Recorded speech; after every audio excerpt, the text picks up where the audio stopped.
Hello everybody, NPA coaching 60 में आप लोगों का स्वागत है। आज का टॉपिक है वर्षा। वर्षा और वर्षा के प्रकार। वर्षा और वर्षा के प्रकार। वर्षा कितने प्रकार से होती है और वर्षा कैसे होती है, यही हम समझने वाले हैं। तो आइए देखें कैसे जो है बादल बनते हैं और कैसे वर्षा होती है। तो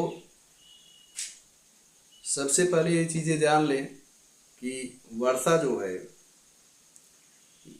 तालाब, समुद्र, नदी इत्यादि से जो है वाष्पीकरण होकर जो है हवा में जाकर टेम्परेचर बदल कर संघनित होकर जो है वर्षा के रूप में बदलता है। मतलब पानी जो है, पानी की बूंदें, वाष्प की बूंदें जो है नीचे से ही क्रिएट होकर ऊपर जा रही हैं। तो आइए देखें वर्षा की परिभाषा हम समझते हैं पहले। जब जल वाष्प ऊपर उठता है, मतलब अभी हमने बताया कि जैसे तालाब है, नदी है, समुद्र है इत्यादि पानी इकट्ठा है, तो उसमें से जब सूर्य की किरणें पड़ती हैं, सूर्य की गर्मी की वजह से उसका तापमान बदलता है, तो उसमें जो पानी है वाष्पीकरण होकर ऊपर उठता है। और ऊपर उठता है, ऊपर जो है जैसे जैसे वो ऊपर बढ़ता है तो तापमान में गिरावट होती है। और जब तापमान में गिरावट होती है तो वो भाप की बूंदें जो है भारी हो जाती हैं, और इतना भारी हो जाती हैं कि वो हवा में तैर नहीं पाती। इस कारण जो है वर्षा होती है। तो यही पॉइंट से है, जब जलवाष्प ऊपर उठता है तो ठंडा होना शुरू हो जाता है।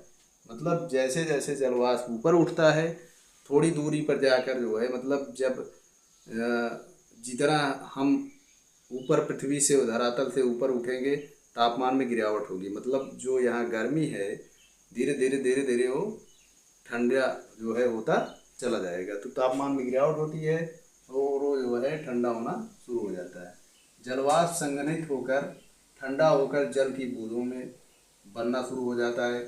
मतलब संघनित, संघनित शब्द समझिए, जैसे यहाँ से वाष्प आर्द्र जो है हवा के द्वारा जो नमी युक्त पानी ऊपर जा रहा है, और ऊपर संघनन की क्रिया, मतलब वो पानी ठोस में चाहे बदलेगा चाहे द्रव में बदलेगा। मतलब वाष्प का, गैसों का, वाष्प का ठोस तथा तरल पदार्थ में बदलना ही क्या कहलाता है? संघनन कहलाता है। तो मतलब जो यहाँ से वाष्पीकरण हुआ ऊपर जाके संघनित हो गया, और तो तब बारिश होती है। अभी आप लोगों ने देखा होगा कि कभी कभी पत्थर, मतलब क्या कहते हैं उसको, पत्थर नहीं है, बर्फ, बर्फ के टुकड़े आपको दिखाई देते हैं। लोग कहते हैं पत्थर गिर रहे हैं, तो पत्थर नहीं रहता, बर्फ का टुकड़ा रहता है। मतलब संघनित हो जाता है, लेकिन वो तरल पदार्थ में नहीं बदलता, ठोस में ही जो है वो नीचे चला आता है। तो इस कारण जो है बरसात होती है।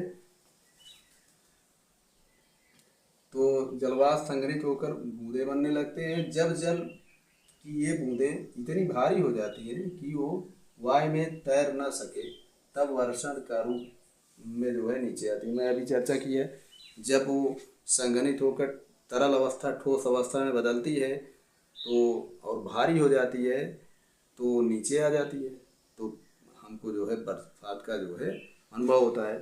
तो अब बरसात, एक चीज़ और देख लीजिए, बादल। बादल किसे कहते हैं, ये भी प्रश्न बन सकता है कि जलवाष्प की बूंदों के समूह को बादल कहते हैं। मतलब बादल जो है एक जलवाष्प की बूंद है। जब वो न्यून तापमान होता है तब बारिश हो जाती है। मतलब गर्म वाष्पीकरण बादल, वाष्पीकरण आर्द्र हवा या वाष्प जो है इकट्ठा है, जब वो कमज़ोर हो जाता है, मतलब नम ज़्यादा जो है वो भारी हो जाता है, नमयुक्त हो जाता है, तो बारिश के रूप में नीचे आता है। तो बारिश जो है, वर्षा तीन प्रकार की होती है। एक चक्रवाती वर्षा, एक पर्वतीय वर्षा, एक संवहनीय वर्षा। तो चक्रवाती वर्षा कैसे होती है? चक्रवाती वर्षा मतलब देखिए, एक बादल है और ये हमारी पृथ्वी है, ठीक है? तो चित्र को ध्यान से देखिए और हमारी बातों को सुनिए। आपको जो है तीनों वर्षा कैसे होती है वो समझ में आ जाएगा। तो देखिए, ये चक्रवाती वर्षा मतलब एक तरफ से ठंडी हवा आई, ठीक है, और एक तरफ से गर्म हवा आई। ठंडी हवा गर्म हवा एक दूसरे से आकर जो है टकराई, तो जो है टकराई तो उसमें क्या होता है, ऐसे ऐसे ऐसे ऐसे ऐसे, मतलब वहाँ जो है हवाएं एक दूसरे में जो है मतलब घूमने लगती है। तो उस वजह से ठंडी हवा में जो है आर्द्र हवा माने वाष्पीकृत पानी जो है आ रहा है, और गर्म हवा में भी गर्म वाली आर्द्र हवा मतलब गर्म वाष्प आ रहा है। तो दोनों जो है संघनित होकर जो है बादल का निर्माण करते हैं, और उसके बाद यहाँ वर्षा होती है।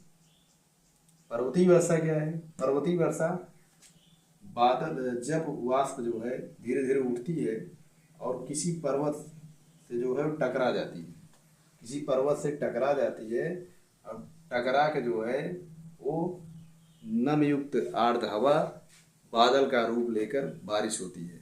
और ये बारिश जहाँ टकराएगी इधर ही बारिश होगी, इधर नहीं होगी, ठीक है। तो एक पक्ष में ही वो बारिश होती है। तो ये पर्वतीय वर्षा है।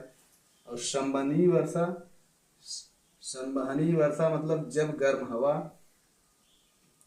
जब सूर्य का प्रकाश पृथ्वी पर तेज गति से पड़ता है, मतलब गर्म पानी पर गर्मी हीटिंग जो है ज़्यादा होती है, तो एक प्रकार की जो है वहाँ वाष्प इकट्ठा होकर ऊपर संवहन करके ऊपर बढ़ने लगती है, और ऊपर बढ़ने लगती है जब ऊपर जाके मतलब यहाँ से सूर्य के प्रकाश से ऊपर हवा वाष्प जो है बन रही है, ऊपर जाके जो है बादलों का निर्माण करती है।